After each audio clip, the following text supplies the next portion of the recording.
History और archaeology से जुड़ी हुई हूँ। Deccan college Pune, department of archaeology. मैं वहाँ से मास्टर्स करने के बाद वहाँ से पीएचडी कंप्लीट की हूँ 2018 में, और मैं बौद्ध देवी तारा के ऊपर शोध कर चुकी हूँ। और मैं एक फॉर्मर फैकल्टी मेंबर रह चुकी हूँ नॉर्थ ईस्टर्न हिल यूनिवर्सिटी की और विश्व भारती यूनिवर्सिटी शांति निकेतन के भी।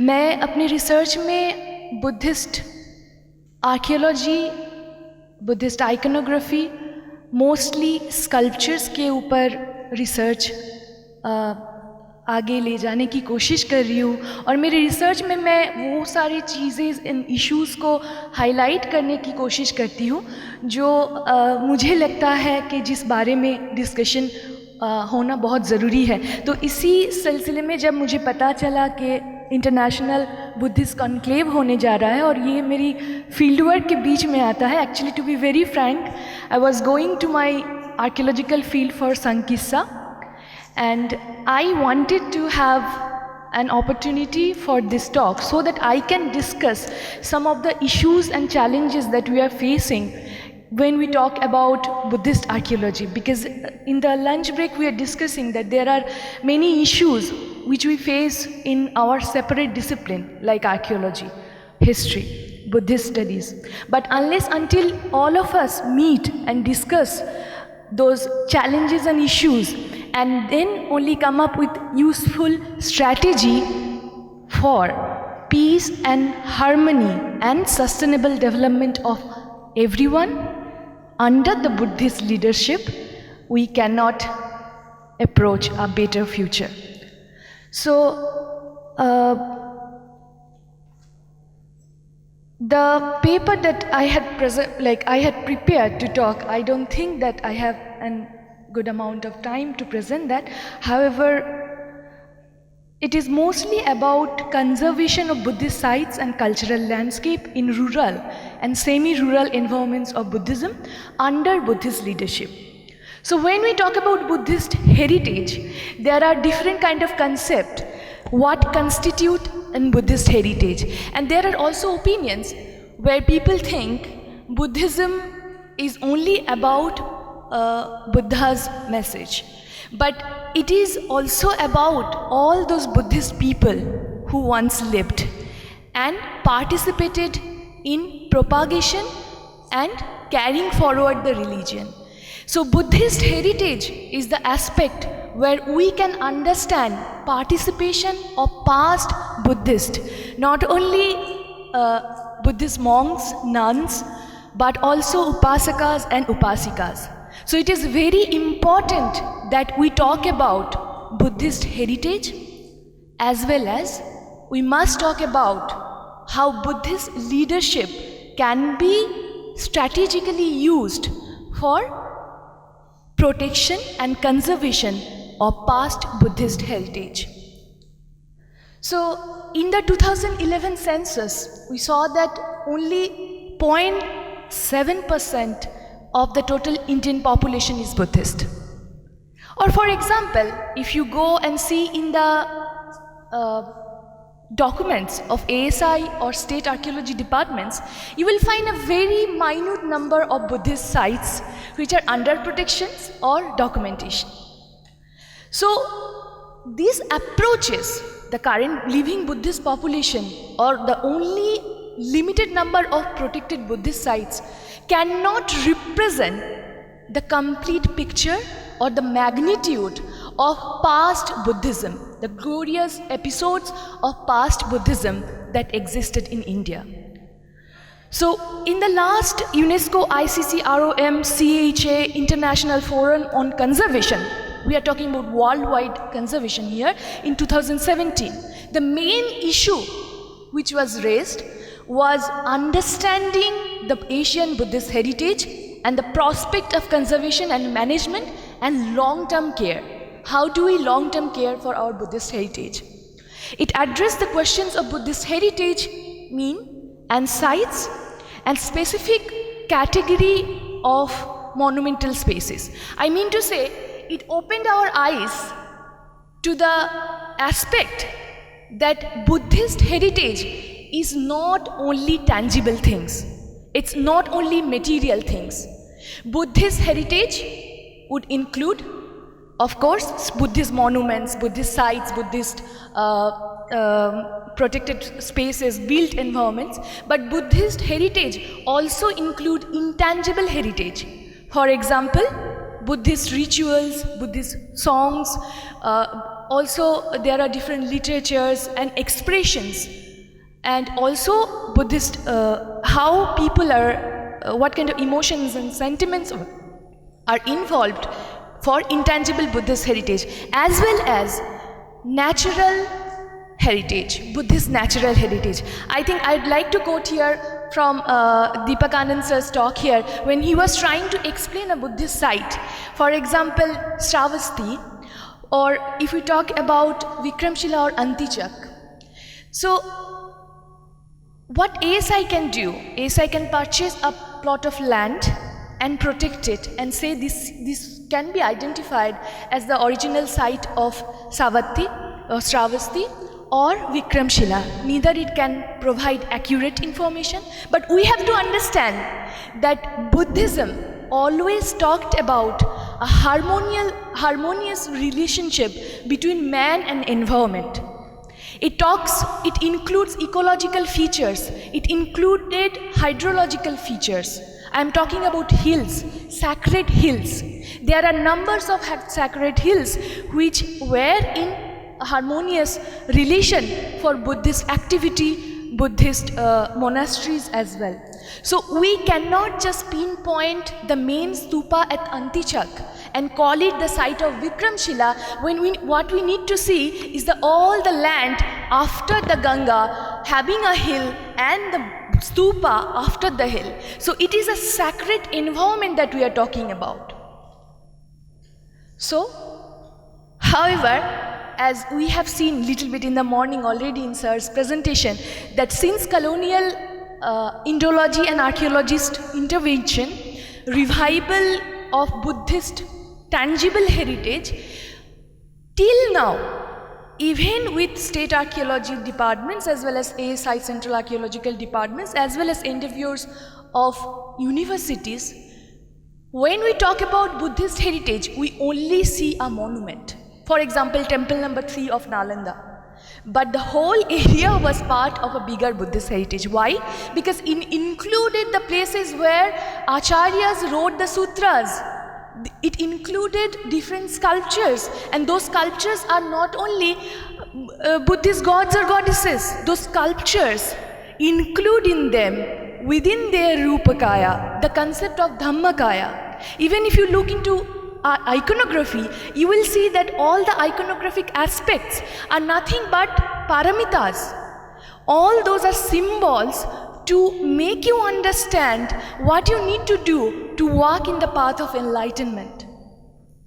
So, Buddhist sculptures, Buddhist inscriptions, manuscript editions, as well as Buddhist structures and monuments are part of our glorious Buddhist heritage, and it can be only revived with Buddhist leadership. I'll come to the point, but I will like to discuss how this process have been complicated over the years. Why it is like this? Because we can clearly see the problem, but we also must understand how this problem was created. What is the process? So, with the gradual decline of monastic and organized Buddhism from 1200 and 1300 CE, we start to question the aftermath of Buddhist sculptures or Buddhist monuments. जो भी Buddhist monasteries, viharas थे, उसका aftermath के बारे में, sculptures के क्या हो, मतलब what happened to them? Were they thrown? Were they disregarded? Were they broken? Were they relocated? Were they recontextualized? So all these are very crucial questions that we need to understand. So we see that in this last era called medieval period, a number of Buddhist remains have been relocated, as well as, how to say, transported from their original context. And this is nothing simple. We might think, okay, see, there is these Buddhist sculptures near to Baragram. It must have come from Nalanda Buddhist site. Things are not so easy. Okay, we can understand that there are short-range recontextualization, sculptures have been moved. But we also see there is a great number of Brahmanical sculptures within Nalanda site. How that happened? So there are also sculptures which were put into the site of Nalanda when there was no controlling Buddhist governing body existing there in the medieval time period. So what we call in archaeological language as inverse contextualization, in addition to decontextualization. So there are different issues, and in my research I found that a number of sculptures, I think sir was also talking about this, are under worship presently. They have been reconfigured and re-identified, and they are under worship in Hindu shrines. So this is a very, very critical and challenging issue for us when we talk about Buddhist heritage and its conservation, because there can be two ways of looking at it. One way would be, of course, peace and harmony. Other ways would be to very appear strictness to it. However, I believe that there should be important aspects of negotiation, keeping in ideas of peace and harmony. There have to be more strategical options to understand how those Buddhist sculptures can be protected and conserved while not having a very violent relationship with other religious community, because we always believe in peaceful and sustainable development for all, harmony of all sentient beings. I would like to say that even though this kind of sculptures, my research has looked into goddess Tara, not goddess Bodhisattva Tara, I would say, and in my research I found that in a number of cases these sculptures are under worship as Tara Mata in Hindu shrines. I'll give two examples from very rural India. One is Mahisi, which is in Saharsa district of Bihar. Another one is Kespa, which is in Tekari block of Gaya district. So both were earlier part of important Buddhist sites, or what we can say as settlement shrines. But in medieval period, the Tekari Raj, under the Tekari Raj, the local landlord, as well as in Mahishi, Zamindar's wife, they took endeavors to protect those sculptures, and present day we see that even after their attempt there is a reconfigured worship of that. So there are different critical issues of identity, power play, as well as heritization process involved in this kind of issues and challenges to us. So even with looking into these challenges, what we can say that there should be approaches to uplift this issue for both urban and rural participation in conservation of Buddhist heritage. So, and that policies should be respectful for the multiplicity of religious practices and harmony. However, now I should also like to criticize a very important point. As I look into mostly Buddhist sculptures as an important part of Buddhist heritage, I found there's this practice of uprooting Buddhist sculptures from sites and relocating into a museum in the far off urban spaces is completely disrespectful, and it has been carrying on since colonial period, and this must be put into awareness. For example, I would like to give one example of this very famous Bodhisattva images from Shravasti, which was donated by Bala, monk Bala, and which is now lying in Indian Museum in some corner without proper lighting, and its arms got broken. I think it is only one example of many of the sculptures which originally were evident signatures of monks, nuns, and people's active participation with the Sangha. And when those kind of remains are relocated, they are separated from their primary ritual context. What happened is not only an archaeological loss, it is a loss for the Buddhist history as well. So we need more awareness regarding that. And I would say that the only one of the solution that we can approach this problem is the concept of site museum, village museum, as well as heritage villages. The concept of site museum and heritage villages can be promoted to preserve aspects of cultural heritage as well as cultural remains. It was seen in my research, I would take complete responsibility for this argument, that in comparison to state and central museum working very efficiently in their places, village museum, local people's active participations, and site museums have always better role in preserving Buddhist heritage.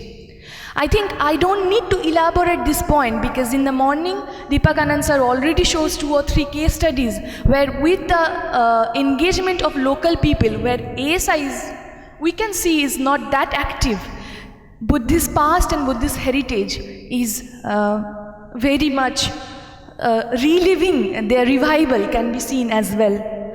So endeavors such as site museum, I am not talking it as a glorious duty, that only a glorious duty. I am also trying to talk sense of the economic advantages of the concept of heritage villages or site museums here, because it can engage different groups of local populations, it can increase their opportunities for employment, and it will become an ethical point for archaeologists to become more actively engaged for a public-oriented approach in conservation of Buddhist heritage.